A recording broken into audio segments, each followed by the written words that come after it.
أعوذ بالله السميع العليم من الشيطان الرجيم.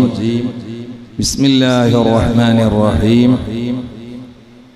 اللهم لك الحمد ومنك الفرج وإليك المشتاق وأنت المستعان ولا حول ولا قوة إلا بالله العلي العظيم. وإنهم ميتون. അത് ഖുർആനിൽ പറഞ്ഞാണ്. ഹൈത്തമി കണ്ടുപിടിച്ചിട്ട് നമ്മൾ ഞെട്ടിക്കാൻ പറഞ്ഞാണെന്ന് ആരും കരുതണ്ട, അത് ഖുർആനാണ്. ഇന്ന സൈദൻ ഖായിമുൻ. ആ ഹബീബാ നബിയോട് അല്ലാഹ് അങ്ങനെ പറഞ്ഞാൽ ഇനി ആരും വലിയ നമുക്ക് പറയാം ഇന്നക മയ്യിത്തുൻ വഇന്നഹും മയ്യിത്തൂൻ. ഇത് നൈമിഷികമായ കൂടാരമാണ്. അവിടെ അദ്ദേഹം ഒരു കവിത ചൊല്ലിയത് ബഹുമാനപ്പെട്ട ശുജായിയുടെ കവിതയാണ്. കൊടുന്നു കൊല്ലങ്ങൾ മാസങ്ങളാഴ്ച കിടുകിൻ കണക്കിന് ആയുസ്സും തീർച്ച തേടുന്നു ഇവനിന്നെ മൺവീട്ടിലേക്ക് തന്നെ. പാതിരാവിനെ പകലാക്കി റോട്ടിൽ പടക്കം പൊട്ടിക്കുകയല്ല വേണ്ടത്. കഴിഞ്ഞ ഇന്ന് എനിക്കും നിങ്ങൾക്കൊക്കെ അള്ളാഹു തന്നത് 24 മണിക്കൂറാണ്. സമയം ഒരുപോലെ അള്ളാഹ് തരുള്ളൂ. ഒരു ദിവസം ജീവിച്ചാൽ മന്ത്രിക്ക് കൊടുക്കുന്നതും കുപ്പി പെറുക്കി എടുക്കുന്ന ആൾക്ക് കൊടുക്കുന്നതും രാജാവിന് കൊടുക്കുന്നതും അടിമയ്ക്ക് കൊടുക്കുന്നതും ധനാഢ്യന് കൊടുക്കുന്നതും മുതലാളിക്ക് കൊടുക്കുന്നതും തൊഴിലാളിക്ക് കൊടുക്കുന്നതും എല്ലാവർക്കും ദേശഭാഷ വർഗവർണ്ണ കക്ഷിപക്ഷ വേഷമെന്നെ എല്ലാവർക്കും അള്ളാഹു കൊടുക്കുന്നത് 24 മണിക്കൂറാണ്. ഒരു ദിവസം 86,400 സെക്കൻഡ്. ഭക്ഷണത്തിൽ വ്യത്യാസമുണ്ട്, ആരോഗ്യത്തിൽ വ്യത്യാസമുണ്ട്, പണത്തിൽ വ്യത്യാസമുണ്ട്.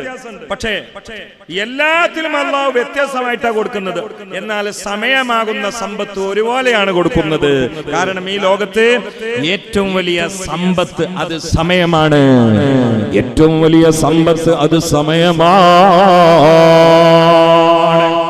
അതുകൊണ്ടാണ് അല്ലാഹു വിജയ പരാജയത്തിന്റെ പട്ടിക തയ്യാറാക്കിയ സമയത്ത് പടച്ചവന് സമയങ്ങളുടെ സമാഹാരമായ കാലത്തെയാണ് മൂകസാക്ഷിയാക്കിയത്. വൽ അസ്രി, കാലം തന്നെയാണ് സത്യം, അല്ലെങ്കിൽ അന്ത്യശ്വാസം തന്നെയാണ് സത്യം, അല്ലെങ്കിൽ വൈകുന്നേര സമയം തന്നെയാണ് സത്യം, അല്ലെങ്കിൽ അസർ നിസ്കാരം തന്നെയാണ് സത്യം, അല്ലെങ്കിൽ മുത്തനബിയുടെ കാലഘട്ടം തന്നെയാണ് സത്യം, അല്ലെങ്കിൽ സായാഹനം തന്നെയാണ് സത്യം. ഇന്നൽ ഇൻസാന ലഫീ ഖുസ്ർ, മനുഷ്യ വിഭാഗം പരാജയത്തിന്റെ പടുകുഴിയിലാ എന്ന് പറഞ്ഞിട്ട് അതിൽ നിന്ന് ഇസ്തസ്ന ചെയ്തത് മാറ്റിവെച്ചത് 4 സ്വഭാവമുള്ളവരെയാണ്. ഇല്ലല്ലദീന ആമനൂ വഅമിലുസ് സാലിഹാത്ത്. ഈമാനും സ്വാലിഹ അമലുള്ളവരോട്.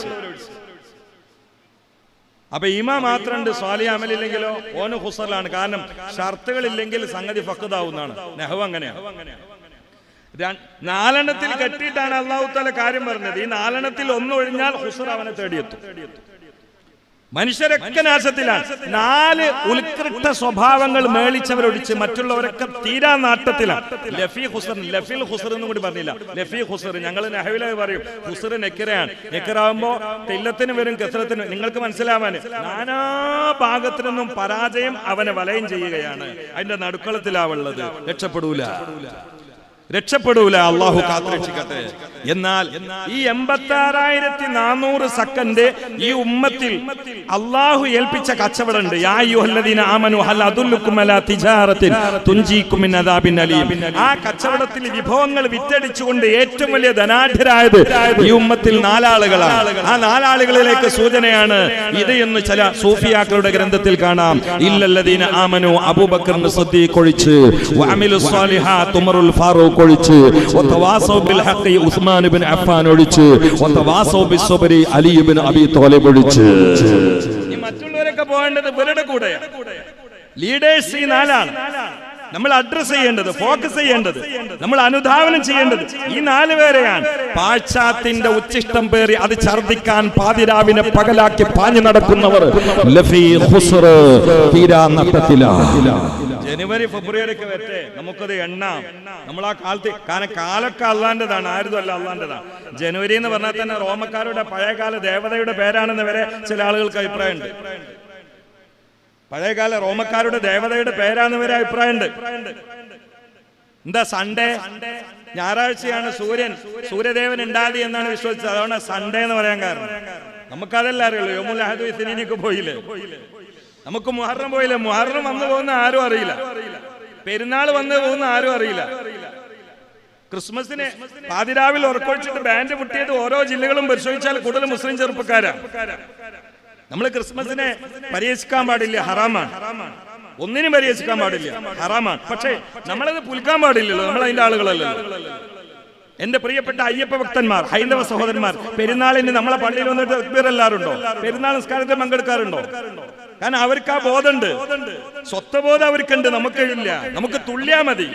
അത് ജനുവരി ആണെങ്കിൽ ജനുവരി, ക്രിസ്മസ് ആണെങ്കിൽ ക്രിസ്മസ്, പൂരപ്പറമ്പാണെങ്കിൽ പൂരപ്പറമ്പ്, കല്യാണം കല്യാണം, തുള്ളാൻ വേണ്ടിയിട്ടുള്ള അവസരം. സുബ്ഹാനല്ലാഹ്.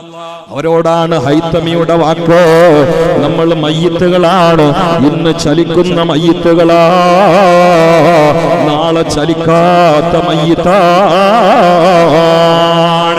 ഇന്നക മയ്യിത്തുൻ വ ഇന്നഹും മയ്യിത്തൂൻ.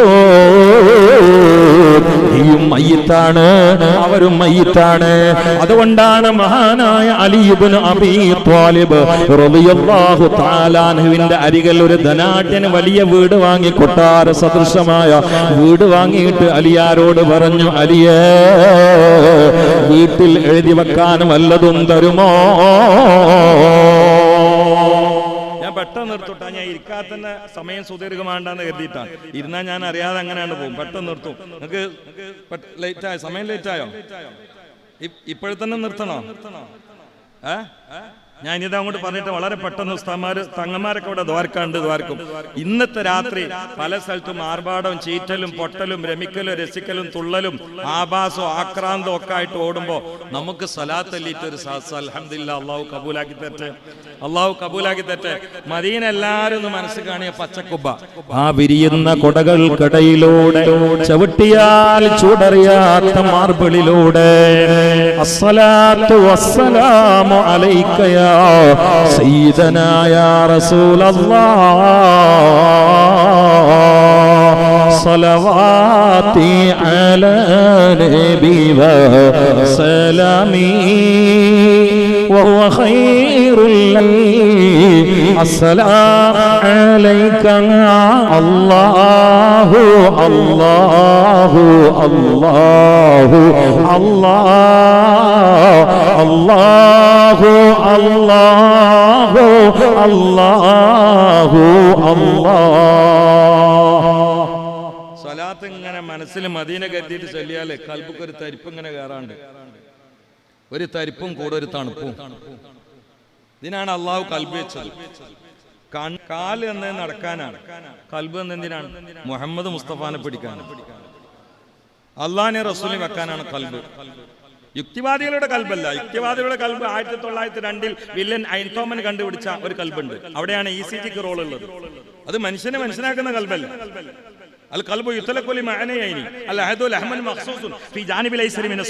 ഇടത് ഭാഗത്തുള്ള ഒരു മാംസ കഷ്ണുണ്ട്, അതിനെ കൽബ് എന്ന് പറയും.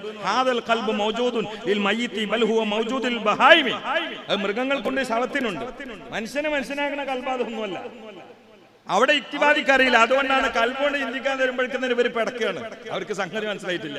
ചില ആളുകൾ വാദപ്രയോഗത്തിന് മറുപടി പറഞ്ഞിട്ടോട്ട് എത്തുന്നില്ല. സ്വാഭാവികമില്ല കേട്ടോ, അദ്ദേഹം പ്രോജ്വലിച്ച് താരായി തിന്നിട്ടുണ്ട്. വേറെ ചില ആളുകൾ അതിന് മറുപടി അറിയാൻ ഞാൻ കേട്ടു. എനിക്ക് തന്നെ ഇപ്പൊ തോന്നി വയ്യാത്ത പണിക്കണോ. നമ്മളങ്ങ് രാത്രിയെ ദുഷിപ്പിച്ചാൽ ഇനി 2026 ഒരു കലണ്ടർ വന്നാൽ നീ ചാടാനുണ്ടാകുമോ? കൂടെയുള്ളവർ തുള്ളാനുണ്ടാകുമോ? ബസ് സ്റ്റോപ്പിൽ മദ്യം വിളമ്പാൻ കഴിയുമോ? സെക്സ് കൊണ്ട് നൃത്തമാടാൻ കഴിയുമോ? എത്ര ചെറുപ്പക്കാരാ അണ്ണാക്കിന് പഴുപ്പ് വന്നുകൊണ്ട് സ്പെഷ്യാലിറ്റി ഹോസ്പിറ്റലില് ആഘോഷിക്കാൻ കഴിയാതെ ആഘോഷിച്ചിരുന്നവരിൽ എത്ര പേരാ തളർന്നു കിടക്കുന്നത്? എത്ര പേരാ കഴിഞ്ഞ ന്യൂ ഇയർ ആഘോഷിച്ചിട്ട് ഈ ന്യൂ ഇയർ ആഘോഷിക്കാനില്ലാതെ ആറടിയുടെ ആഴിയിൽ പെട്ടത്? ചിന്തിക്കണ്ട മോനെ, ഇന്നക മയ്യിത്തുൻ വ ഇന്നഹും മയ്യിത്തൂൻ.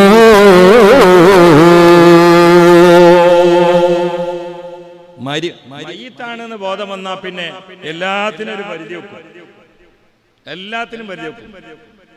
ഇന്ന ഇബാദല്ലാഹി ലൈസു ബിൽ മുതനഇമീൻ. മുഹമ്മദ് മുസ്തഫ അള്ളാഹിന്റെ യഥാർത്ഥ അടിയാറുകൾ പരിധി വിട്ടുകൊണ്ട് ആഘോഷത്തിൽ ഏർപ്പെടുന്നവരല്ല എന്ന് പരിശുദ്ധ റസൂൽ. നമുക്ക് ആഘോഷിക്കാനുള്ളത് നേരത്തെ ആയത്തമ്മ പറഞ്ഞില്ലേ, അവിടെ ഉണ്ടല്ലോ ഒക്കെ എല്ലാം ഉണ്ട്. അതേ ആയത്തൊക്കെ ഉദ്ധരിച്ചില്ലേ? യതൂഫു അലൈഹിം മിൽദാനും മുഖല്ലദൂൻ ബിഅക്വാബിൻ വഅബാരിഖ വകഅസിൻ മിൻ മഈൻ ലാ യുസദ്ദഊന അൻഹാ വലാ യുൻസിഫൂൻ വഫാകിഹത്തിൻ മിമ്മാ യതഖയ്യറൂൻ വലഹമി طير مما يشتهون وحور عين كأمثال اللؤلؤ المكنون جزاء بما كانوا يعملون لا يسمع فيها لغوا ولا تأثيما إلا قيلا سلاما سلاما. അതിലുണ്ട് മുന്തിരി തോട്ടവും റുമ്മാനോ, രസമുള്ളതാ കദളിപ്പഴം തിന്നാനോ. ഖുദ്മത്തിനായി കാണാം അതിൽ ചില കുട്ടികൾ, കാഴ്ചക്ക് തോന്നോ നല്ല ഓഡിറ്റോറിയത്തിൽ വന്നാലും കല്യാണത്തിന് വന്നാലും മദ്രസയിൽ വന്നാലും ഗൾഫിൽ പോയാലും ഗൾഫിൽ പോയൊരു പ്രവാസിയോട് അവിടുന്ന് അറബി വയ്ക്കാണ് ഓയിനെന്താ. അപ്പൊ അയാൾ പറയാണ്, അറബിയിൽ തന്നെ അയാൾ പറയാണ് മാഫി മാലു എന്ന് പറഞ്ഞാൽ വലിയ വലിയ അഞ്ച് മജുനു എന്നെ ആട്ടി പറഞ്ഞേക്കോ. അതുണ്ട് അവിടെ നിൽക്കാൻ പറ്റൂല. എവിടുന്നാ വരുന്നതിനുള്ളതിന് മറുപടി ഉണ്ടാണ്, എന്തിനാ വന്നെന്നുള്ളതിന് മറുപടി ഉണ്ടാണ്, ഇനി എവിടേക്കാ പോണെന്നുള്ളതിന് മറുപടി ഉണ്ടാണ്. ഇത് എവിടെ അങ്ങനെയാണ്? ഞാൻ യുക്തിവാദിയോട് ചോദിക്കുകയാണ്, ദുനിയാവ് നമ്മുടേതല്ലല്ലോ. ദുനിയാവ്, ഈ പ്രപഞ്ചം, ദുനിയാവ് തന്നെ തിരിയാതെ പോണ്ട. ഈ പ്രപഞ്ചം സൃഷ്ടിയാണോ സൃഷ്ടാവാണോ? വളരെ പ്രധാനപ്പെട്ട ഒരു ചോദ്യമാണ് ഇത്. സൃഷ്ടിയാണോ സൃഷ്ടാവാണോ? അതെ ഞങ്ങൾ ചോദ്യം. സൃഷ്ടിയാണെങ്കിൽ സൃഷ്ടാവാണ്, സൃഷ്ടിയാണെങ്കിൽ സൃഷ്ടാവാണ്. സൃഷ്ടാവില്ലാത്തൊരു സൃഷ്ടിയെ പറഞ്ഞതാ എവിടെ ഉണ്ട്? ഇത് സൃഷ്ടിയാണോ സൃഷ്ടാവുണ്ടാവുന്നത്? നീ സൃഷ്ടാവാണോ? ഇത് തന്നെയാണോ സൃഷ്ടാവ്? ഖാലിഖ് തന്നെയാണോ? നിന്നെ സൃഷ്ടിച്ചത് തന്നെയാണോ? എന്ത് ബുദ്ധികേട് ശൂന്യതായി പറഞ്ഞുകൊണ്ടിരിക്കുന്നത്. ഇത് സൃഷ്ടാവല്ല, സൃഷ്ടിയാണ്. കാരണം ശാസ്ത്രീയമായിട്ട് തന്നെ പല ആളുകളും من أي شيء خلقه من نطفة خلقه فقدره ثم السبيل يسرا ثم أماته فأكبرا ثم إذا شاء أنشرا. ആനയെ പറഞ്ഞു, ആടിനെ പറഞ്ഞു, ഉറുമ്പിനെ പറഞ്ഞു, തേനീച്ചയെ പറഞ്ഞു, പക്ഷെ മെറ്റീരിയൽ പറഞ്ഞില്ല. മനുഷ്യനെ പറഞ്ഞപ്പോ മനുഷ്യനെ സൃഷ്ടിച്ചു എന്ന് പറഞ്ഞൊഴിയാതെ കൃത്യമായി മെറ്റീരിയലും സൃഷ്ടിപ്പിന്റെ ഘട്ടങ്ങളും വളരെ കൃത്യമായി വ്യക്തമായി വൃത്തിയായി പറഞ്ഞു. എന്തേ കാരണം? മറുപടി പറ. നമ്മൾ എന്താ കാട്ടില് ജീവികൾക്കിടയിൽ ഒരിക്കലും തന്നെ ഇലക്ഷൻ വേണ്ടല്ലോ, പോലീസ് വേണ്ടല്ലോ. നമ്മൾ പറയാണ് കാട്ടിലെ രാജാവ് സിംഹാണെന്ന്. സിംഹത്യുൽപാദനമാണോ? ഒറ്റ പ്രസവത്തിൽ 200 കുത്യുൽപാദനമാണോ? ഒറ്റ പ്രസവത്തിൽ 200 കുഞ്ഞുങ്ങളെ പ്രസവിക്കുന്ന മത്സ്യത്തെ കുറിച്ച് ഞാൻ വായിച്ചിട്ടുണ്ട്. കടലിൽ ഒറ്റ പ്രസവത്തിൽ എത്ര കുട്ടികള്? 200 പ്രസവിക്കുന്ന മത്സ്യമുണ്ട്. അപ്പൊ പ്രത്യുൽപാദനവുമല്ല മത്സ്യത്തിന്റെ പ്രത്യേകത. തടിയല്ല, മസിലല്ല, ഓട്ടമല്ല, ചാട്ടമല്ല, ശബ്ദം നമ്മളെക്കാൾ ഉഷാറായിട്ട് ശബ്ദം ഉണ്ടാക്കൂലേ, സംസാരിക്കൂല എന്നല്ലേ ഉള്ളൂ. മനുഷ്യന്റെ പ്രത്യേകത എന്താ? അത് പറ. എന്നിട്ട് ഇങ്ങനെയൊക്കെ പ്രത്യേകത ഉള്ള മനുഷ്യന് ബുദ്ധിയുണ്ട്. ആ ബുദ്ധിയുള്ള മനുഷ്യന് എന്തിനാ നിയന്ത്രണം? മതം നിങ്ങൾ ഒഴിവാക്കുന്ന നിയന്ത്രണം ഇഷ്ടപ്പെടാത്തോണ്ടല്ലേ? ഈ ഒരു സ്റ്റേറ്റ്മെന്റിൽ ഉറച്ചു നിൽക്കാൻ ലോകത്ത് ഏതെങ്കിലും ഒരു ബുദ്ധിജീവി എന്ന് സ്വയം കൊട്ടിക്കൊഴിച്ച് ബുദ്ധിയില്ലാതെ, യുക്തിവാദി എന്ന് സ്വയം കൊട്ടിക്കൊഴിച്ച് യുക്തിയില്ലാതെ യുക്തിവ്യാധിയായി മാറിയ ഏതെങ്കിലും ഒരാൾക്ക് തെളിയിക്കാൻ പറ്റുമോ? നിയന്ത്രണമില്ലാതെ ഏതെങ്കിലും ഒരു മണ്ണിൽ ഈ ഭൂമിയിൽ ജീവിക്കാൻ പറ്റുമോ? നിയന്ത്രണമല്ലോ പ്രശ്നം. ഇന്ത്യയിൽ നിയന്ത്രണമല്ലേ? കേരളത്തിൽ നിയന്ത്രണമല്ലേ? മഹലിൽ നിയന്ത്രണമല്ലേ? വീട്ടിൽ നിയന്ത്രണമല്ലേ? ബെഡ്റൂമിൽ നിയന്ത്രണമല്ലേ? ഓരോരുത്തർക്ക് തോന്നുന്ന ശരിയാണോ ഇവിടൊക്കെ ചെയ്യാം? നിയന്ത്രണമല്ലേ? ഗൾഫ് പോയ നിയന്ത്രണമല്ലേ? അപ്പൊ ഈ നിയന്ത്രണം ആര് വെക്കണം? ഇവിടെയാണ് നമ്മളെ തമ്മിൽ തർക്കം. നമ്മൾ പറയണത് മനുഷ്യൻ വെച്ചാൽ പോരാ. അതിന് മനുഷ്യന്മാര് നിയന്ത്രണം വെച്ചാൽ എനിക്ക് തോന്നുന്നാവില്ല നിങ്ങൾക്ക് തോന്നുന്നത്, നിങ്ങൾക്ക് തോന്നുന്നാവില്ല എനിക്ക് തോന്നുന്നത്. മനുഷ്യനെ സൃഷ്ടിച്ച പടച്ചോ നിയന്ത്രണം വെക്കണം. ആ വെച്ച നിയന്ത്രണ വ്യവസ്ഥയുടെ പേരാണ് അൽ ഇസ്ലാം. അപ്പൊ നിങ്ങൾ വേറെയുള്ള ഗ്രന്ഥങ്ങളൊക്കെ തള്ളോ? ഞാൻ ഇന്നലെ എന്റെ സുഹൃത്തുക്കളായ അച്ഛനോട് അച്ഛനോടും ഈ കൃഷ്ണകുമാരന്റെ എന്റെ ജ്യേഷ്ഠ സഹോദരനെ പോലെ വരുമ്പോ ഞാൻ കെട്ടിപ്പിടിച്ച് മുഖത്തൊക്കെ അമ്മ വെച്ചിട്ടാണ് ഞങ്ങളൊക്കെ ഇറങ്ങിപ്പിരിഞ്ഞ്. ഇറങ്ങുമ്പോ അവര് പറഞ്ഞു കരഞ്ഞു. എച്ചം അടക്കം ഈ കുറച്ച് പ്രായമുള്ള ആ സ്ത്രീ അടക്കം കരഞ്ഞിട്ട് എന്നോട് പറഞ്ഞു, ഇങ്ങനെയുള്ള ഇത്ര ഒരു രസകരമായ യാത്ര ഇന്ന് വരെ കിട്ടിയില്ല. ഞങ്ങളൊരു കുടുംബം പോലെ ആയി. അതിനൊക്കെ നമ്മൾ തയ്യാറാണ്. ഞാൻ അവരോട് പറഞ്ഞു, ഞാൻ ഖുർആനെ കാണുന്നത് ഇങ്ങനെ പറഞ്ഞ നിങ്ങൾ എന്തുകൊണ്ട് അവിടെ വരും? നിങ്ങളെ ബൈബിള് ഒരർത്ഥത്തിൽ ഞാൻ അംഗീകരിക്കുന്നുണ്ട്. ഏതർത്ഥത്തിൽ? അത് ഞാൻ അലൈഹിസ്സലാം എന്ന് പറയുന്ന ഈസാ നബിക്ക് മുൻകാലത്തെ ഇറക്കിയതാവാം. ഋഗ്വേദം, മഹാഭാരതം, ഭവിഷ്യൽ പുരാണം, ഉപനിഷത്തുക്കൾ, അല്ലോപനിഷത്ത് എന്ന് പറഞ്ഞാൽ തന്നെ ചില ആളുകൾ പറഞ്ഞ അള്ളാഹുവിന്റെ ഉപനിഷത്ത് എന്നാണ്. ഞാൻ അതൊന്നും ഗണ്യതായിട്ട് പറയല്ല. അപ്പൊ അതൊക്കെ മുൻകാലത്തുള്ള ഏതോ അമ്പിയാക്കൾക്ക് ഇറക്കി കൊടുത്തതാണ് എന്നും ഗണ്യതായി പറയല്ല. ആവാം, എനിക്കത് വിഷയമല്ല. പക്ഷേ ഞാൻ പറയുന്നത് അവിടെ പടച്ചോൻ ഫൈനലാക്കി തീരുമാനിച്ച് ഉറപ്പിച്ച് ഇറക്കി കൊടുത്തൊരു ഗ്രന്ഥമുണ്ട്, അൽ ഖുർആൻ. അൽഹംദുലില്ലാഹില്ലദീ അൻസല അലാ അബ്ദിൽ കിതാബ വലം യജ്അൽ ലഹു ഇവജാ. മൈത്രയാൻ അടുത്ത കാലത്ത് തൊടുത്തുവിട്ട ഒരു വിടുവായുത്വമുണ്ട് ഖുർആനിൽ. മനുഷ്യന് ഉപകാരമുള്ള ഒരു സംഗതിയെങ്കിലും ഉണ്ടോ എന്ന് തെളിയിക്കുമോ എന്ന് ആ കട്ടുമീശക്കാരൻ ഖുർആൻ വായിച്ചിട്ടില്ല. അദ്ദേഹത്തിനൊട്ട് വായിക്കാൻ കഴിയുകയുമില്ല. ഏതെങ്കിലും ആളുകൾക്ക് അധ്വാനിക്കാതെയോ വെളിച്ചം കിട്ടാതെയോ വഴങ്ങുന്ന ഗ്രന്ഥമല്ല പരിശുദ്ധമായ ഖുർആൻ. എന്റെ സ്നേഹനിധിയായ ശുഐബ് ഹൈതമി അദ്ദേഹത്തിന്റെ പ്രസംഗത്തില് ഒരു ശാസ്ത്ര علي وعثمان ذي الكرم الله وعد علي وعثمان ذي الكرم سعيد زبير طلحة وأبي عبيدة وابن عوف الناشر الكرم الله عبيدة وابن عوف الناشر الكرم يا ربي بالمصطفى بلغ ما قاصدنا واغفر لنا ما مضى واسع الكرم الله واغفر لنا ما مضى واسع الكرم مولاي صل وسلم دائما ابدا على حبيبك خير الخلق كلهم الله على حبيبك خير الخلق كلهم. ഈ മാസം സിദ്ദീഖ് എന്നവരെ വിട വാങ്ങിയ മാസമാണ്. അവരെ ബർക്കത്ത് ഇസാസിൽ അല്ലാഹു തആല. സിദ്ദീഖ് എന്ന പിതാവാണ് മസ്ലഹത്തിന് വരുന്നത്. റൂമിലെത്തി. ഒരു ഭാഗത്ത് മുഹമ്മദ് മുസ്തഫ സല്ലല്ലാഹു അലൈഹി വസല്ലം, മറ്റു ഭാഗത്ത് മോള് ആയിഷ ഉമ്മ. അപ്പൊ അള്ളാഹുവിന്റെ റസൂല ഭാര്യയോട് ചോദിച്ചു, ആരാണ് വിഷയം അവതരിപ്പിക്കുക? അതിലൊക്കെ എന്തൊരു മാതൃക എന്നറിയങ്ങള്. മുഷാവറ കണ്ടോ നിങ്ങള്? പിണങ്ങിക്കുമ്പോഴാണ് മുഷാവറ. ആരാണ് ഇപ്പൊ വിഷയം അവതരിപ്പിക്കണമെന്ന് വെച്ച്. അപ്പൊ ആയിഷാബി ഒരു മറുപടി പറഞ്ഞു, നിങ്ങൾ അവതരിപ്പിച്ചാല് ഉള്ളതായിട്ട് പറഞ്ഞാൽ മതി എന്ന് പറഞ്ഞു. എങ്ങനെ? ഉള്ളതായിട്ട് പറഞ്ഞാൽ മതി എന്ന് പറഞ്ഞത് ഓർമ്മയുള്ളൂ. ഒരൊറ്റ അടിയാണ് മോണ്ടക്ക്. ആയിഷാബി അടിന്റെ ഓക്കില് തിരിഞ്ഞിട്ട് ഇങ്ങോട്ട് മറിഞ്ഞു വന്ന് വീണത് റസൂലുള്ളാഹിന്റെ മടിക്ക. അതോടെ മസ്ലഹത്തായും ചെയ്തു. അപ്പൊ ഹബീബ നബി ഒറ്റ പൊടുത്ത കൂട്ടിപ്പിടിച്ചിട്ട് ചോദിച്ചു, ഞാൻ പിടിച്ചില്ലെങ്കിൽ രണ്ടാമത്തെ അടിയും പൊട്ടിന്നില്ലേന്ന് വെച്ചു. ആന്ന് പറഞ്ഞു. അതന്നെ മസ്ലഹത്ത്. ഈ ആൾക്ക് ലോകത്ത് ഈ ആളപ്പുറത്തൊന്നുമില്ല. സിദ്ദീഖ് എന്നവർ ഇല്ലാത്ത അവസ്ഥയാണ് പല ചരിത്രത്തിലും. ഞാൻ അവരെ ബർക്കത്തിന് വേണ്ടിയത് ഒരു മദ്ഹിന്റെ സാഹസം കൂടി ആവട്ടെ ഇൻഷാ. വെറും ചോദ്യം മറുപടി മാത്രമല്ലല്ലോ, ഒരു മദ്ഹിന്റെ സാഹസം. ഞാൻ ചില കാര്യങ്ങൾക്കൊക്കെ ചില ആളുകൾ എന്നോട് വിളിച്ചു ചോദിച്ച ചില കാര്യങ്ങളുണ്ട്. ഒന്ന് മൈത്രയാന്റെ ഞാൻ പറയണു, ബാ എന്ന അക്ഷരം മുതൽ സീൻ എന്ന അക്ഷരം വരെ മനുഷ്യന് ഉപകാരമുള്ളതാണ്. ഞാൻ തെളിയിക്കും. ഞാൻ വെറുതെ ഉണ്ടാക്കില്ല. ഖുർആനിലെ അക്ഷരങ്ങൾ ഇട്ടിട്ട് പ്രസംഗിക്കാൻ കഴിയും. അതിനായിട്ട് കിതാബുണ്ട്, ഞാൻ സൂക്ഷിക്കുന്നുണ്ട്. ഞാൻ സൂക്ഷിക്കണ്ടേ? എനിക്ക് വയറ് നിറച്ച് ഉണ്ണുന്നവന് നമ്മിൽപ്പെട്ടവനല്ല എന്ന് പറഞ്ഞപ്പോ ആ അയൽവാസി മുസ്ലിം ആകണമെന്ന വ്യവസ്ഥ വെച്ചിട്ടില്ല. നിന്റെ അയൽവാസി അയ്യപ്പനാണെങ്കിലും പറങ്കോടനാണെങ്കിലും ലക്ഷ്മിയാണെങ്കിലും താമിയാണെങ്കിലും ജോസഫ് ആണെങ്കിലോ നീ വയറ് നിറച്ച് ഉണ്ടിട്ട് എമ്പക്കം വിട്ടുകൊണ്ട് കിടക്കുമ്പോ അയൽവാസിയുടെ വീട് പട്ടിണിയാണെങ്കിലോ നിന്റെ ആഖിറം നഷ്ടപ്പെടുന്നതാണ് മോനെ. ഇത് ആര് പറഞ്ഞതാ? നബിയുനാ റസൂലുള്ളാഹി.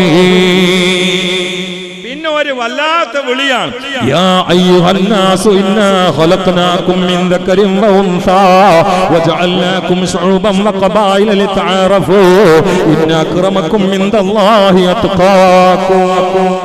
ഈ വിളിയോടുകൂടി മാനവികതയുടെ വിശാലമായ മൈതാനത്തായി ലോകത്തുള്ള മുഴുവൻ മനുഷ്യന്മാരും എന്നിട്ടാ പറയണ മനുഷ്യന് ഉപകാരമുള്ള ഒരായത്തില്ല. എല്ലാ അക്ഷരങ്ങളും അങ്ങനെയല്ലേ? പിന്നെ മൈത്രയാൻ എ ക്ലാസ് കത്രികയാണ്. മാനവികതയെ കീറിമുറിക്കുന്ന കത്രികയിൽ നിന്ന് വന്ന വിടിവായുത്തങ്ങൾക്ക് സമയം പോക്കേണ്ട കാര്യം എനിക്കുമില്ല. ഞാൻ പിന്മാറണം. മദഹിലേക്ക് കടന്ന് ഒരു സംശയിപ്പിക്കുകയാണ്. വസ്വാസ് ഖുർആൻ അവസാനിപ്പിക്കണേ അങ്ങനെയാണ്. അല്ലദീ യുവസ്വിസു ഫീ സുദൂരിന്നാസ്. ഇവിടെ ഉലമാവിന്റെ അവർക്കറിയാം യുവസ്വിസ് മുലാരിയ ഫീലാകുമ്പോ അതിന് ഇസ്തിംറാർ വേണമെന്ന് പറഞ്ഞാൽ എപ്പോഴും വസ്വാസ് ഇവിടെ ഉണ്ടാവും. വസ്വാസ് എന്ന് ലോകം നീങ്ങൂല. നിനക്ക് സംശയമുണ്ടോ? പഠനബോധത്തോടെ വരികയാണെങ്കിൽ ഞങ്ങളൊക്കെ പറയാൻ തയ്യാറാണ്. പക്ഷെ സംശയം മനസ്സിൽ വെച്ചിട്ട് അത് നിഷേധമായി പിന്നെ എക്സ് മുസ്ലിം എന്ന് പറയും. എക്സ് മുസ്ലിം എന്ന് ആരെങ്കിലും പറയോ? ബുദ്ധിയുള്ളവന് എക്സ് മുസ്ലിം എന്ന് പറയും. അപ്പൊ അതിന്റെ അർത്ഥം എന്താ? ഇസ്ലാമും മുസ്ലിമും ഇവർക്ക് അഭിമാനാണെന്നാണ്. പിന്നെ ഇസ്ലാമിനെ കളിയാക്കാൻ പാടില്ല. എക്സിട്ട് പറഞ്ഞാൽ നിന്റെ മനസ്സിൽ അത് പോയിട്ടില്ല എന്നാ. ഏതുപോലെ ഇപ്പൊ ഒരാൾക്ക് നേരത്തെ ഭ്രാന്ത് ഉണ്ടായി, അത് മാറിയാൽ എക്സ് വിരാന്തെന്ന് പറയും. ഒരാൾ നേരത്തെ വ്യഭിചാരിയാണ്, പിന്നെ തൗബ ചെയ്ത് മടങ്ങി, എന്നാ പിന്നെ മൂപ്പരെ കുറിച്ച് എക്സ് വ്യഭിചാരി എന്ന് പറയോ? എന്താ പറയാത്തത്? ആ വ്യഭിചാരി ഭ്രാന്തൻ എന്ന വാക്കിനോട് അലർജിയാണ്. അപ്പൊ നിനക്ക് ഇസ്ലാമിനോട് അലർജി ഉണ്ടെങ്കിൽ എക്സ് മുസ്ലിം എന്ന് പറയരുത്. ഇപ്പോഴും കുംഭ വീർപ്പിക്കാൻ വരുമാനം ഉണ്ടാക്കുന്നത് ഇസ്ലാമിനെ കൂട്ടുപിടിച്ചോണ്ടാണ്. എക്സ് മുസ്ലിം, എക്സ് MLA എന്നൊക്കെ പറയുമ്പോൾ മുമ്പ് സ്റ്റാൻഡാണ് എക്സ് മുസ്ലിം. ഇപ്പോഴും IML ഇരുന്ന് ഓടുന്നത്. പിന്നെ വേറൊരു കാര്യം കൂടി കൂട്ടിച്ചേർത്ത് ഞാൻ പറയാറുണ്ട്. നിങ്ങളൊക്കെ ഇതിൽ നിന്ന് പോയ മാലിന്യങ്ങൾ നോക്കിയിട്ട് എക്സിറ്റ് പറയാൻ പാടില്ല. ആരെങ്കിലും മൂത്രം നോക്കിയിട്ട് എക്സ് ജ്യൂസ് എന്ന് പറയോ? ടോയ്ലറ്റിന്റെ കുഴിന്റെ അവിടെ പോയിട്ട് ഇവിടെ കുറെ എക്സ് പൊറാട്ട എടുക്കുന്നുണ്ട്, ബിരിയാണി എടുക്കുന്നുണ്ടെന്ന് പറയോ? മാലിന്യങ്ങളൊന്നും എക്സിറ്റ് വിളിക്കല്ലേ. നീ നിന്റെ രീതിയിൽ പരിചയപ്പെടുത്തു, എന്നിട്ട് വിമർശിച്ചോ. വിമർശിക്കാം, പക്ഷെ അപഹസിക്കരുത്, പരിഹസിക്കരുത്. കോടികൾ തലയിലേറ്റുന്ന ഒരാളെ പരിഹസിക്കുമ്പോൾ ഒന്ന് ചിന്തിക്കണേ ചെറുപ്പക്കാരാ. എന്തിനീ പണി? എന്തിനീ ജനങ്ങളുടെ ശാപം തട്ടുന്നത്? അല്ലാഹു എല്ലാവർക്കും നല്ല ബോധം കൊടുക്കട്ടെ. ഞാൻ അവസാനിപ്പിക്കുകയാണ്. നമ്മുടെ ഈ സദസ്സ് ദുആയിലേക്ക് പിന്മാറുകയാണ്. ഇവിടെ ഉലമാ ഉണ്ട്, സയ്യിദന്മാരുണ്ട്, നല്ല ചൂടുമുണ്ട്, വേർത്തൊലിക്കുന്നുമുണ്ട്. പുറം ലോകത്ത് ചീറ്റലിന്റെയും പൊട്ടലിന്റെയും സമയവുമായി തുടങ്ങി. രക്ഷിതാക്കളെ വീട്ടിൽ പോയി നിങ്ങളെ കുട്ടികൾ എവിടെയെന്നൊന്ന് പരിശോധിക്കേണ്ട കടമ നിങ്ങൾക്കുണ്ട് എന്ന് സാന്ദർഭികമായി ഞാൻ ഉണർത്തുകയാണ്. മദ്യഷാപ്പ് അത് ബസ് സ്റ്റോപ്പുകളായി മാറുന്ന കാലമാണ്. ഞാൻ പലപ്പോഴും ചില സ്ഥലങ്ങളില് വണ്ടി ഇറങ്ങിയിട്ട് നിസ്കരിക്കാനും ജമ്മു കസറാക്കാനൊക്കെ കയറുന്ന ചില സ്ഥലങ്ങളുണ്ട്. യാത്ര പോകുമ്പോ ജമ്മു കസറാക്ക ഇറങ്ങുന്ന ചില നിശ്ചിത പള്ളികളുണ്ട്. ഞാൻ ഇന്നലെ ഒരു പള്ളി ഇങ്ങനെ കണക്കൂട്ടി. ഒരു 10 കൊല്ലം മുമ്പ് അതിലൂടെ പോകുമ്പോ അവിടെ എഴുതിയിരുന്നു ഇവിടെ തുപ്പരുത്. പിന്നെ അത് എടുത്തു മാറ്റി, കാരണം എല്ലാവരും തുപ്പാണ്. പിന്നെ ബോർഡ് മാറ്റി ഇവിടെ മൂത്രം ഒഴിക്കരുത് എന്നാണ്. കാരണം തുപ്പരുത് എന്ന് എഴുതിയിട്ട് കാര്യമില്ല, എഴുതിയാണ് തുപ്പും ആൾക്കാർ. ഒരു 2 കൊല്ലം കഴിഞ്ഞപ്പോ ആ ബോർഡ് അവിടെ നിർത്തി മാറ്റി. പിന്നെ അവിടെ കണ്ട എന്താ നിങ്ങള് ഇവിടെ മദ്യപിക്കരുത്, മൂത്രയിക്കരുത് പറഞ്ഞിട്ട് കാര്യമില്ല. ഇനി ഞാൻ കാണുന്നത് എന്താ പറയുക, ഞാൻ മദ്യപിക്കരുന്നുള്ള ബോർഡ് എടുത്ത് മാറ്റും. ഞാൻ അവിടെ എഴുതണ്ടോ ഇവിടെ കൊല നടത്തരുത്. എവിടെ നടത്തിക്കോളി, ഇവിടെ നടത്തരുത്. കുറച്ച് കഴിഞ്ഞാൽ വേറെ ബോർഡ് വരുമായിരിക്കും ഇവിടെ കൂട്ടക്കൊല നടത്തരുത്, ഒന്നൊക്കെ കൊല്ലും. പിന്നെ ഒന്നും കൂടി ബാക്കിയുണ്ടായത് നടക്കൂല, ഇവിടെ ഖിയാമത്ത് നാൾ സംഭവിക്കരുത്, നടക്കൂല. ബോർഡുകളൊക്കെ എടുത്ത് മാറ്റി, കാലം മാറി, പഴയല്ല. എന്റെ പ്രിയ സുഹൃത്ത് ഷുഹൈബ് പറഞ്ഞില്ലേ മൊബൈലാണ് പൊക്കേന്ന്. കഴിഞ്ഞ ചൂടുകാലത്ത് ഒരു സുഹൃത്ത് പറയാണ്, അദ്ദേഹത്തിന്റെ നാട്ടിൽ ഭാര്യയും ഭർത്താവ് ഒപ്പം ഒരു ബെഡ് കിടക്കുകയാണ്. നല്ല ചൂട്, ഇതിനേക്കാൾ ചൂട്. 2 ആളെ ചവിട്ടിൽ ഇയർഫോൺ. ഇപ്പൊ വയറിങ് ചെയ്തിട്ടാലേ കിടക്കല്, ശരീരമൊക്കെ വയറിങ് ചെയ്തിട്ടാണ്. മര്യാദക്ക് നടക്കണവരില്ല. അപ്പൊ 2 ആൾ ഒറ്റ ബെഡിൽ കിടക്കണ സമയത്ത് ഭാര്യന്റെ മൊബൈലിലേക്ക് ഒരു മെസ്സേജ്. ഭർത്താവിന് ഉപയോഗിക്കും. അപ്പൊ എടുത്തു നോക്കുമ്പോ ഇവിടെ കിടക്കുന്ന ഭാര്യ അയക്കാണ്, നിങ്ങൾ കുറച്ച് നീങ്ങി കിടക്കി, എനിക്ക് ചൂടെടുക്കുന്നുണ്ടെന്ന്. കാരണം ഇത് ഒഴിവാക്കിയിട്ട് പറയാൻ വയ്യാന്ന്. ഒരു വീട്ടിൽ 40-50 ആളുകൾ ഉണ്ടാവും, പുറത്ത് 10-20 ചെരുപ്പ് ഉണ്ടാവും, പക്ഷെ വീട് നിശബ്ദമായിരിക്കും. നിങ്ങൾ എന്താ മനസ്സിലാക്കി? എല്ലാവരും യാ ലത്തീഫിന്റെ വെറുതെ വിട്ടാണെന്നോ? കമ്മ്യൂണിക്കേഷൻ ഇല്ല, ഒക്കെ ഇത് മറിച്ചിട്ട് അയച്ചു നോക്കിയിട്ട് ഇങ്ങനെ ചൊറിയാണ്. മുമ്പ് ഇഞ്ചക്ഷൻ അടിക്കലായിരുന്നു, കുത്തലായിരുന്നു, ഇപ്പൊ തോണ്ടല. ഈ നാളെ ഇതൊക്കെ മാറിയിട്ട് ഊത്താണേ. കാരണം സാസിലൊക്കെ വന്നിരുന്ന വലിയ വലിയ മനുഷ്യന്മാര് മൊബൈൽ നോക്കിയാണ് ഊതു. മന്ത്രിക്കലും ഇതിലാണ് ഞാൻ കേട്ടത്. ഏതൊരു ഉസ്താദ് ഒരു ഉമ്മാമ വിളിച്ച് മോനക്ക് തലവേദനയാണെന്ന്. അപ്പൊ ഈ ഉസ്താദ് ഉമ്മാമാക്ക് പറഞ്ഞിട്ട് ആയത്തിൽ കുറിച്ച് ഓതിയിട്ട് മന്ത്രിച്ചാൽ മതി. അപ്പൊ 7 ദിവസം ഓതിയിട്ട് മന്ത്രിച്ചിട്ട് 8ാം ദിവസം തലവേദന കൂടിയപ്പോ ഉമ്മാമ ഉസ്താദിനെ വിളിച്ച്, ഉസ്താദെ ആയത്തിൽ കുറിച്ച് ഓതിയിട്ട് മന്ത്രിച്ചു, പക്ഷെ ഇത് മാറിയിട്ടില്ല, കൂടുകയാണെന്ന്. അപ്പൊ ഉസ്താദ് ഉമ്മാമാരോട് ചോദിച്ചോ, നിങ്ങൾക്ക് അതിന് ആയത്തിൽ കുറിച്ച് കിട്ടുമോന്ന്? ഇല്ല. പിന്നെ ഇപ്പൊ എങ്ങനെ കിട്ടാതെ ഓതി മന്ത്രിക്ക? അപ്പോഴാണ് ഉമ്മാമ പറഞ്ഞത്, അത് മൊബൈലാണ്ട് ഓണാക്കുന്നിട്ട് ഹറമിലെ ഇമാം ആയത്തിൽ കുറിച്ച് ഓതിനാണ്ട് ഓണാക്കും. ഇമാമിന്റെ ഓത്ത് കഴിഞ്ഞ് ഓഫാക്കിയിട്ട് തള്ള ഒറ്റ ഊത്ത്. ഓത്ത് ഇമാമും ഊത്ത് ഉമ്മാമി. ഇത് ഖിയാമത്ത് 2 മണിയോട് അടുത്ത് നിൽക്കുന്ന സൂചി വീണാൽ നിശബ്ദതയിൽ സാഗോദം ശ്രോതാക്കളായി നിങ്ങളൊക്കെ ഈ മുത്തൽ കേട്ടുകൊണ്ട് എന്റെ പ്രിയങ്കരനായ സുഹൃത്ത് ശുഹൈബ് ഹൈതമിയുടെ ചിന്താബന്ധുരമായ വാക്കുകൾക്കും കാതോർത്തുകൊണ്ട് പിരിയുമ്പോ എനിക്ക് ഒന്നേ അവസാനമായി പറയാനുള്ളൂ മോനെ, എനിക്ക് ഒന്നേ അവസാനമായി പറയാനുള്ളൂ മോനെ, മോളെ. കാലം എത്ര പുരോഗമിച്ചാലും ടെക്നോളജി എത്ര വികസിച്ചാലും കണ്ടുപിടുത്തങ്ങളെ കൊണ്ട് ബഹിരാകാശത്ത് അമ്മാനമാടിയാലും പുതിയ പുതിയ അത്ഭുതങ്ങളുടെ അനിത്യ കന്യകയാ ആ പ്രഭ പ്രോജ്വലിച്ച് നിൽക്കുന്നതാ ആ ഖുർആന് കൊണ്ടുവന്ന ആളോ ലോകത്തെ ഏറ്റവും വലിയ സത്യസന്ധനാ, നീതിമാനാ, അറിവാളനാ, താഴ്മയുള്ളവരാ, നീതിയുടെ പൊരുളാ, സത്യത്തിന്റെ മുത്താ, നന്മയുടെ പ്രഭയാ, തിന്മയുടെ ബദ്ധവൈരിയാ, അത് മനുഷ്യരാശിയുടെ രക്ഷകനാ, അത് പ്രപഞ്ചത്തിന്റെ പ്രഭയാ, അത് ഉലകത്തിന്റെ നേതൃത്വമാ, അത് അല്ലാഹുവിന്റെ മുത്താ, അത് ലോകത്തിന്റെ സത്താ, അത് മാരിഫത്തിന്റെ വിത്താ. النبي حاضر يعلم علم اليقين أن رب العالمين فرضا صلى عليه أن رب العالمين فرضا صلى عليه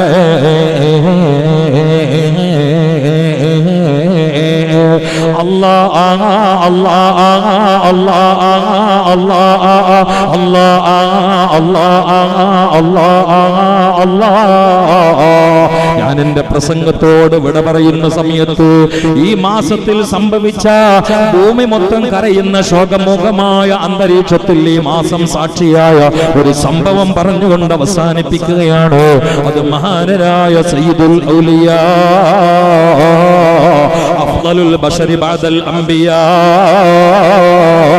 അബൂബക്കറിന് സിദ്ദീഖ് അവരുടെ സ്വദറിൽ മുത്ത് മുസ്തഫാന്റെ മഹബ്ബത്താ, അവരുടെ ഖൽബിൽ മുത്ത് മുസ്തഫാന്റെ ഓർമ്മയാ, അവരുടെ മസ്തിഷ്കത്തിന്റെ ശക്തി മുസ്തഫാ നബിയോടുള്ള ബന്ധമാ, അവരുടെ രക്തവും അവരുടെ ഊർജവും അവരുടെ കനവും അവരുടെ മനനവും അവരുടെ ചിന്തയും അവരുടെ ചെലവഴിക്കലും അവരുടെ ജീവിതവും അവരുടെ രഹസ്യവും അവരുടെ പരസ്യവും എല്ലാം ഈ വ്യക്തിത്വത്തിൽ സമർപ്പിതമാണ്. സ്വന്തം ശരീരം മറന്നുകൊണ്ട് അല്ലാഹുവിന്റെ റസൂലിനെ നെഞ്ചിലേറ്റിയ ഇതിഹാസമല്ലേ സയ്യിദുൽ ഔലിയായി അബൂബക്കറിന് സിദ്ദീഖ്. വാരിഥൗറിൽ വെച്ചുകൊണ്ട് അല്ലാഹുവിന്റെ റസൂൽ സിദ്ദീഖുൽ അക്ബറിനോട് പറഞ്ഞതാ, അബൂബക്കറേ, പടച്ചവൻ നാളെ പരലോകത്ത് നിങ്ങളോട് സ്വർഗ്ഗത്തിൽ കയറാൻ ആവശ്യപ്പെടുന്ന സമയത്ത് നിങ്ങൾ പറയും ലാ അദ്ഖുലുഹാ ഹത്താ യദ്ഖുല മഈ മൻ ഹത്താ യദ്ഖുല മഈ മൻ അഹബ്ബനി ഫീ ദാരി ദുനിയാ. ദുനിയാവിൽ വെച്ചുകൊണ്ട് അല്ലാഹ് എന്നെ നെഞ്ചിലേറ്റിയ കുറെ ആളുകളുണ്ട്, പെണ്ണുങ്ങളുണ്ട്. എന്റെ പേരിന്റെ മുമ്പിൽ കരഞ്ഞവരുണ്ട്, മനം പൊട്ടിയവരുണ്ട്, പണം കൊടുത്തവരുണ്ട്, പ്രകീർത്തനം കേട്ടവരും പറഞ്ഞവരും സംഘടിപ്പിച്ചവരുമുണ്ട്. ദുനിയാവിൽ എന്നെ നെഞ്ചിൽ വഹിച്ച് നടന്നവർ മുഴുവനും എന്റെ കൂടെ ഇല്ലാതെ ഈ പാവപ്പെട്ട അബൂബക്കർ സ്വർഗത്തിൽ കയറൂല എന്ന് പറയുമ്പോ സിദ്ദീഖ് റളിയല്ലാഹു തആല അൻഹുവിനെ നെഞ്ചിലേറ്റിയ പെങ്ങള്, സിദ്ദീഖ് തങ്ങളുടെ പ്രിയപ്പെട്ട മോളെ ആവേശം കൊണ്ട് തർളിയത്ത് ചൊല്ലിയ പെങ്ങള്, അല്ലാഹുവിന്റെ റസൂലിന്റെ മദ്ഹിന്റെ ഉദ്യാനത്തിൽ മണിക്കൂറുകളോളം ചൂട് സഹിച്ചുകൊണ്ടിരുന്ന പെങ്ങള്, ഇൻഷാ അല്ലാഹ് ഈ പ്രയാണം സ്വർഗത്തിലേക്കാ അതിനാം അത് പറഞ്ഞുകൊണ്ടിരിക്കുന്നത്. അല്ലാഹുവേ സിദ്ദീഖുൽ അക്ബറിനെ നെഞ്ചിലേറ്റ് സ്വർഗ സൗഭാഗ്യം സ്വന്തമാക്കുന്ന സദ്ഗുണ വിഭാഗത്തിൽ ഞങ്ങളെ പെടുത്തണേ അല്ലാഹ്. ആ വേർപാടിന്റെ സമയത്ത് സിദ്ദീഖ് എന്നവർ കൂടെയുള്ളവരോട് ചോദിക്കുകയാ, അയ്യോ മിൻ ഹാദാ, ഇത് ഏതാണ് ദിവസം കൂട്ടുകാരാ? കൂടെയുള്ളവർ പറഞ്ഞു, യൗമുൽ ഇത്നൈൻ, ഇത് തിങ്കളാഴ്ചയാണ് അബൂബക്കറേ. തിങ്കളാഴ്ചയാന്ന് കേട്ടപ്പോൾ ആവേശത്തോടെ അബൂബക്കർ സിദ്ദീഖ് പറയുകയാ, ഫൈദാ അന മിത്തു ഫീ ലൈലത്തി ഹാദിഹി ഫലാ തൻതലിറു ബി ഇലൽ ഗദി ഫഇന്ന അഹബ്ബൽ ലയാലി ഇലയ്യ അഖറബുഹാ മിൻ റസൂലില്ലാഹ്. പകലിലേക്ക് എന്നെ മയ്യത്ത് കബറടക്കാൻ നീട്ടിവെക്കല്ലേ, കാരണം ഈ രാത്രിയിലാണ് എന്റെ മൗത്തെങ്കില്, ഈ രാത്രിയോ ഈ മദീനയിൽ ഭരണം നടത്തുന്ന ദിനരാത്രത്തേക്ക് നീട്ടല്ലേ. പോരാ, സിദ്ദീഖുൽ അക്ബർ ഒരു കാര്യം കൂടി കൂട്ടിച്ചേർക്കുകയാ, ഞാൻ ഇന്നങ്ങ് മരിച്ച് എന്നെ മറമാടപ്പെടാൻ നിങ്ങൾ എന്റെ മയ്യത്തും വഹിച്ചുകൊണ്ട് പോയാൽ, റസൂലുള്ളാഹിന്റെ ഖബറിലെത്തിയാൽ ഹബീബിന്റെ ഖബറിലേക്ക് നോക്കി നിങ്ങളൊരു കാര്യം പറയണേ, യാ റസൂലല്ലാഹ്, ഞങ്ങൾ ഈ താങ്ങി വന്നത് അങ്ങയുടെ വലം കൈയായ, അങ്ങയുടെ സ്നേഹിതനായ, അങ്ങയുടെ തോഴനായ അബൂബക്കറിനെയാണ് നബിയേ. എന്ത് ചെയ്യണം ഞങ്ങളെന്ന് റസൂലുള്ളാഹിനോട് ഖബറിലേക്ക് നോക്കി ചോദിച്ച മുസ്തഫ നബിയുടെ പ്രതികരണം കിട്ടിയാൽ എന്നെ മറമാടിയാൽ മതിയേ. സ്വഹാബാക്കൾ അങ്ങനെ തന്നെ ചെയ്തു എന്ന് ഇമാമിങ്ങൾ ഉദ്ധരിക്കുകയാ. സിദ്ദീഖ് റളിയല്ലാഹു തആല അൻഹുവിന്റെ മയ്യിത്ത് വഹിച്ചുകൊണ്ട് പരിശുദ്ധമായ റൗളയിലെത്തിയിട്ട് അവിടെ ഇറക്കി വെച്ചുകൊണ്ട് സ്വഹാബാക്കൾ ചോദിക്കുകയാ, യാ റസൂലല്ലാഹ്, അബൂബക്കറിൻ ഇൻദ ബാബിക യാ റസൂലല്ലാഹ്, അബൂബക്കർ അങ്ങയുടെ അരികിൽ അവിടുത്തെ ശറഫാക്കപ്പെട്ട മയ്യിത്ത് ഞങ്ങൾ ഇറക്കി വെച്ചിട്ടുണ്ട് നബിയേ. എന്ത് ചെയ്യണം നബിയേ? ഫനൂദിയ മിൻ ഖബരി റസൂലില്ലാഹ്, മുസ്തഫ നബിയുടെ ഖബറിന്റെ ഉള്ളിൽ നിന്ന് വിളിയാളം വന്നു, അദ്ഖുലുൽ ഹബീബ ഇലൽ ഹബീബ്, അദ്ഖുലുൽ ഹബീബ ഇലൽ ഹബീബ്, അദ്ഖുലുൽ ഹബീബ ഇലൽ ഹബീബ്. സ്നേഹിതനെ സ്നേഹിതരിലേക്ക് നിങ്ങൾ ഇറക്കി വെച്ചോ എന്ന് ഹബീബിന്റെ സമ്മതം കിട്ടിയിട്ടാണ് സിദ്ദീഖ് എന്നവർ റൗദയിൽ കിടക്കുന്നത്. മദീനയിൽ പോകുമ്പോൾ ഓർക്കണേ, മനസ്സറിഞ്ഞ് സലാം പറയണേ. പ്രിയപ്പെട്ടവരെ, നമുക്കൊക്കെ ഒരു മരണമുണ്ട്. കലണ്ടർ മാറുമ്പോൾ നമ്മുടെ ജീവിതത്തിൽ നിന്ന് അത്രയും മാറി എന്നാണ് അതിൻ്റെ അർത്ഥം. ഇനി മുമ്പിൽ എത്രയാണ് നമുക്കുള്ള ആയുസ്, എത്രയാണ് വെള്ളം, എത്രയാണ് വായു, എത്രയാ വെളിച്ചം, എത്രയാ ശ്വാസം നമുക്കറിയില്ല. ഈ എല്ലാ ശ്വാസങ്ങളും അന്ത്യശ്വാസം കെലിമ ചൊല്ലി ആശ്വാസമാകാനാണ്. അതിനുവേണ്ടി നമ്മൾ ഒരുങ്ങണം. ഗതകാല അധ്യായങ്ങളിലേക്ക് തിരിഞ്ഞു നോക്കി പാകപ്പിഴവുകളെ കണ്ണീരുകൊണ്ട് തുടച്ച് വെടുപ്പാക്കി ഹൃദയം പളുങ്ക് സമാനം സുന്ദരമാക്കി അതിൽ ഇന്ന് രാത്രിയിൽ പ്രണയത്തിന്റെ മഷി കൊണ്ട് എഴുതി വെക്കണം, മുഹമ്മദുർ റസൂലുള്ളാഹ് ഹുബ്ബുൻ നബിയ്യി വമദ്ഹു ഖൈറുൽ അമൽ വഅസല്ലിലഹു ബിഹി യുബല്ലിഗുൽ അമൽ വലഹു ബിനൈൽ ശഫാഅത്തി ത്വാഹ കഫൽ ഇൻദൽ ഇലാഹി മുൻഅമൻ തൻഈമാ صلوا عليه وسلموا تسليما. അല്ലാഹു ഹബീബിന്റെ വ്യക്തിത്വത്തിൽ ലയിച്ചുകൊണ്ട് ആ മഹബത്തിൽ കിടന്ന് ആ മഹബത്തിന്റെ ആസ്വാദനത്തിൽ നല്ലൊരു സമയത്ത് സ്വർഗം കണ്ട് ചിരിച്ച് കലിമ ഉറക്കച്ചൊല്ലി മരിക്കണ കൂട്ടത്തിൽ അള്ളാഹു നമ്മളെ ഉൾപ്പെടുത്തട്ടെ എന്ന് പുരുഷന്മാരിൽ നിന്ന് ഇൻഷാ അല്ലാഹ് അത് മനസ്സിലുണ്ട്. നമ്മള് ബഹുമാനപ്പെട്ട സയ്യിദന്മാരോടുണ്ട് ദ്വാർക്കും ആ സമയത്ത് ഞാൻ 4 വരി ബുർദല്ലും നിങ്ങൾക്ക് ആർക്കും നേരം വൈകൂലല്ലോ. 4 തങ്ങന്മാരിരിക്കും, 2 തങ്ങന്മാരുണ്ട്. പെട്ടെന്ന് ആവാൻ വേണ്ടിയിട്ടാ അവരെ കൈ പറഞ്ഞ് ഞാൻ ആദ്യം ചെയ്യാം. നമ്മളെ കലണ്ടറിൽ വർഷത്തിന്റെ പ്രാരംഭം അല്ലെങ്കിൽ തന്നെ സാങ്കല്പികമായി നമുക്ക് 2 സൈഡിൽ 2 തങ്ങന്മാരിരിക്കും. നിങ്ങൾക്ക് പറ്റുന്ന വലിയൊരു സംഖ്യ എല്ലാവരും 2 തങ്ങന്മാരെ കൈ കൊടുക്കുക. ഇതൊക്കെ നമ്മളെ കോർഡിനേഷൻ കമ്മിറ്റി സംഘടിപ്പിച്ച പരിപാടിയാണ്. നമ്മൾ ഈ കൊടുക്കുന്നൊക്കെ അവർക്ക് ചെലവഴിക്കാനുള്ളൂ. അത് നമുക്ക് ആഖിറത്തിലും ദുനിയാവിലും നല്ലതാണ്. ആഫത്ത് മുസീബത്തിൽ നിന്ന് രക്ഷയ്ക്ക് നല്ലതാണ് ഇൻഷാ അല്ലാഹ്. അപ്പൊ എല്ലാവരും വരിക. 4 വരി ബുർദ നിങ്ങൾ എല്ലാം മതി. പിന്നെ നിസാമി അല്ലല്ല നിങ്ങൾ വരി. എന്താ ചെയ്യുന്നത്? എല്ലാവരും വരി. മൗലായ സല്ലി വസല്ലിം. എല്ലാവരും വരി, എല്ലാവരും ഇങ്ങോട്ട് വരി. കുറച്ച് ബുദ്ധിമുട്ടുണ്ടാവും, എന്നാലും നല്ല ഹൈറായ അമലല്ലേ വരും. മൗലായ സല്ലി വസല്ലിം ദായിമൻ അബദൻ അലാ ഹബീബിക ഖൈറിൽ ഖൽഖി കുല്ലിഹിം സല്ലല്ലാഹു അലാ മുഹമ്മദ് സല്ലല്ലാഹു അലൈഹി വസല്ലം. ആമിൻ തദക്കുരി ജിറാനിം ബിദി സലമി മാ സജ്തദ മൻജറാമി മുഖലത്തിം ബിദമി സല്ലല്ലാഹു അലാ മുഹമ്മദ് സല്ലല്ലാഹു അലൈഹി വസല്ലം. أيحسب صب أن الحب منكتم ما بين منسجم منه ومغترم صلى الله على محمد صلى الله عليه وسلم. محمد سيد ദ്വാണ്ടിട്ടാ ദ്വാ കഴിഞ്ഞിട്ട് പോയാൽ മതിയെ. ദ്വാ വളരെ പ്രധാനമാണ്. അത് കഴിയാതെ ആരും പോലെ പെട്ടെന്ന് നിർത്തും ഇൻഷാ അല്ലാഹ്.